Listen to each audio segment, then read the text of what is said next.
नमस्कार मित्रों, मैं अक्षय उपाध्याय एक बार फिर YouTube चैनल पर आपका स्वागत करता हूं। तो आज हम चर्चा करेंगे कि मल मास का क्या महत्व होता है, अधिक मास का क्या महत्व होता है, या हमारे जीवन में उसके क्या प्रभाव पड़ते हैं। तो मित्रों, चर्चा करते हैं अधिक मास जो कि इस वर्ष 2020 में 18 सितंबर से लेकर 16 अक्टूबर तक यह मल मास रहेगा। शुक्रवार के दिन और आश्विन मास में अतिरिक्त मास के रूप में आ रहा है, जो कि बहुत ही शुभ माना गया है। मित्रों, कई वर्षों के बाद में यह आश्विन मास में प्रवेश कर रहा है। तो आइए हम जानते हैं कि इस अधिक मास का क्या महत्व होता है। मित्रों, अधिक मास का हमारे जीवन में या हिंदू धर्म में विशेष महत्व बताया गया है। यह अधिक मास कैसे होता है? हिंदू पंचांग के अनुसार हर 3 साल के बाद में एक अतिरिक्त मास के रूप में अधिक मास का प्रागट्य होता है। मित्रों, तो हर वर्ष में तकरीबन हिंदू गणना के अनुसार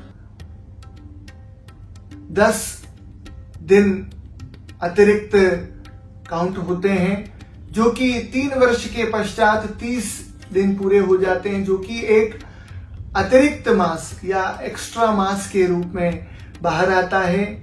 इसी को साधारण भाषा में मल मास या अधिक मास कहा गया है। मित्रों, इस अधिक मास में हिंदू धर्म में इस मास का विशेष महत्व बताया गया है। इस मास में लोग विविध प्रकार के पुण्य कर्मों को करते हैं। सभी हिंदू धर्म को मानने वाले लोग इस मास में जप, पाठ, पूजा, अनुष्ठान, व्रत, तप इत्यादि कार्यों में संलग्न रहते हैं, क्योंकि कहा जाता है कि इस मास में किया गया जप, व्रत, दान और अनुष्ठान, यज्ञ इत्यादि का जो फल होता है वो अन्य दिन किए गए अनुष्ठानों या जप दानों से 10 गुना अधिक फलदायी होता है। तो इसीलिए मित्रों, इस मास में किया गया पुण्य फल अक्षय फलदायी माना जाता है। इसी वजह से सभी श्रद्धालु इस मास में पूजा पाठ, भक्ति करने में जुट जाते हैं, जिससे कि वह अपना इहलोक और परलोक सुधार सके। इस मास के दौरान हिंदू धर्म को मानने वाले लोग व्यक्तिगत विशिष्ट संस्कार जैसे कि नामकरण, मुंडन संस्कार, विवाह संस्कार, यज्ञोपवीत संस्कार, इस प्रकार के संस्कार वर्जित माने गए हैं। इसको छोड़कर अन्य भी जैसे गृह प्रवेश या अन्य जो कोई भी शुभ कर्म है, नए वस्तुओं की खरीदी या कोई भी नई वस्तु की खरीदी का निषेध बताया गया है। तो मित्रों, अधिक मास के अधिपति भगवान श्री विष्णु माने गए हैं। भगवान श्री विष्णु का दूसरा नाम पुरुषोत्तम भी है, इसीलिए इस मास को पुरुषोत्तम मास भी कहा जाता है। तो ये एक प्रश्न उठता है कि इस मास के अधिपति भगवान विष्णु क्यों हैं? तो मित्रों, एक प्राचीन समय की कथा है कि ऋषियों और मुनियों ने सभी जो मास हैं हमारे हिंदू धर्म के, उन सभी महीनों के देवता नियुक्त कर दिए गए। लेकिन हर 3 साल के बाद में यह अतिरिक्त मास होने लगा। तो इस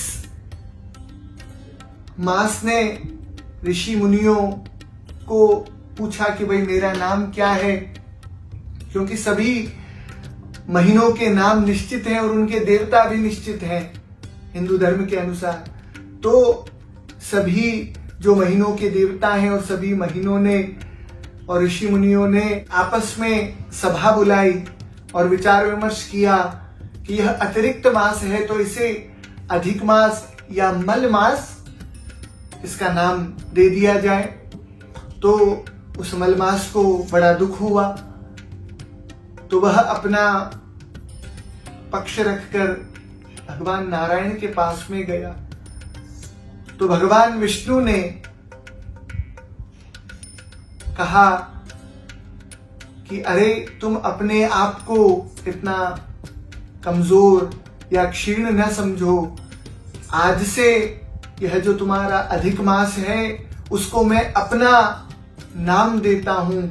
तभी से मित्रों इस अधिक मास का नाम पुरुषोत्तम मास भी कहा गया, रखा गया। तो मित्रों पुरुषोत्तम मास में जो पूजा की जाती है वो सबसे अधिक फलदायी होती है। इसमें भगवान श्री विष्णु की पूजा बहुत ही भावना से करनी चाहिए। भगवान विष्णु आपके मन की हर मनोकामना को पूरा करते हैं। अधिक मास में किन मंत्रों का जाप करना चाहिए, ये प्रश्न है मित्रों। तो भगवान विष्णु के विविध मंत्र हैं। विष्णु सहस्त्र नामावली या पुरुषोत्तम सहस्त्र नाम का जाप अधिक मास में सबसे ज्यादा करना चाहिए।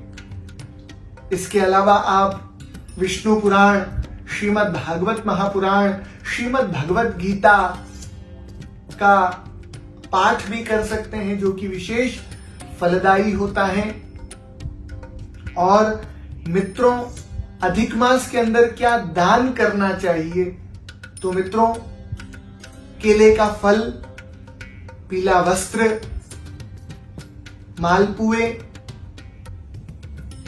कुछ दक्षिणा और कोई भी अध्ययन के रूप में पुस्तक, यह विशेष रूप से दान अवश्य ही करनी चाहिए। वैसे तो अधिक मास में जितना भी दान किया जाए वह कम है, क्योंकि जितना भी हम दान करते हैं मित्रों, दान की एक परिभाषा बताई गई है कि दानम भोगो नाशस्तिसरो गतयो भवन्ति वित्तस्य यो न ददाति न भुंक्त्यई तस्य तृतीया गतिर्भवति। मित्रों दानम भोगो नाशस्तिसरो, दान की गति क्या बताई गई है, धन की गति बताई गई है। या तो उसको दान करें या उसका उपभोग करें, अंत में नहीं तो वह आपका जो धन है वह व्यर्थ हो जाएगा, समाप्त हो जाएगा। तो मित्रों आज हमने अधिक मास के बारे में, पुरुषोत्तम मास के बारे में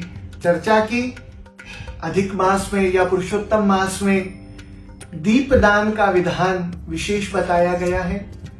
तो दीपदान का क्या तात्पर्य होता है कि आप अपने घरों में दीपक को जलाएं, तेल या घी के, या मंदिरों में जलाएं या उसका दान करें, इसी को दीपदान कहा जाता है मित्रों। तो अधिक मास में यदि हम दीपदान करते हैं तो हमारे जितनी भी समस्या रूपी अंधकार है वह सब मिट जाते हैं, वह समाप्त हो जाते हैं, आशाओं का प्रकाश फैलता है। तो मित्रों ऐसी मान्यता भी है कि अधिक मास में किए गए जो भी धार्मिक कार्य हैं उन सभी का फल जो है हमारी जन्म कुंडली में जो भी ग्रहों के दोष हैं या अशुभ योग हैं उन सभी का दोष समाप्त होता है और शुभ फल की प्राप्ति भी होती है। तो मित्रों एक और भी छोटी सी कथा है अधिक मास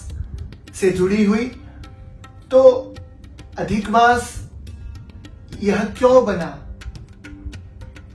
अधिक मास या पुरुषोत्तम मास ही क्यों बना, उसके पीछे का कारण क्या है। तो मित्रों यह कथा है हिरण्यकश्यप की।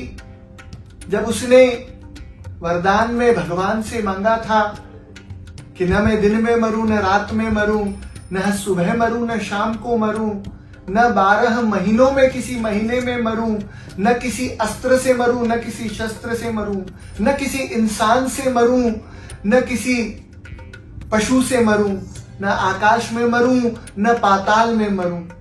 तो मित्रों, हिरण्यकश्यप ने इस प्रकार का भगवान से वरदान मांगा था, तो उसी असुर का खंडन करने के लिए या उसका मान भंग करने के लिए भगवान श्री विष्णु ने अपना अवतार लिया।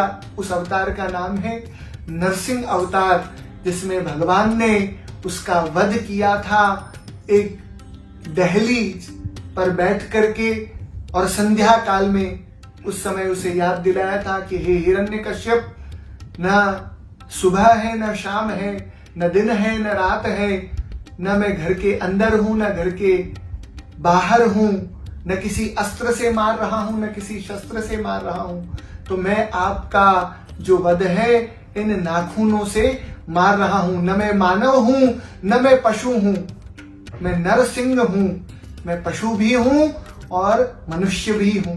तो इस प्रकार से भगवान श्री कृष्ण ने, भगवान श्री विष्णु ने धर्म की स्थापना या धर्म की लाज रखने के लिए इस प्रकार का अवतार लेकर हम सभी मनुष्यों का कल्याण किया। तो मित्रों, हमने आज अधिक मास के बारे में विचार विमर्श किया।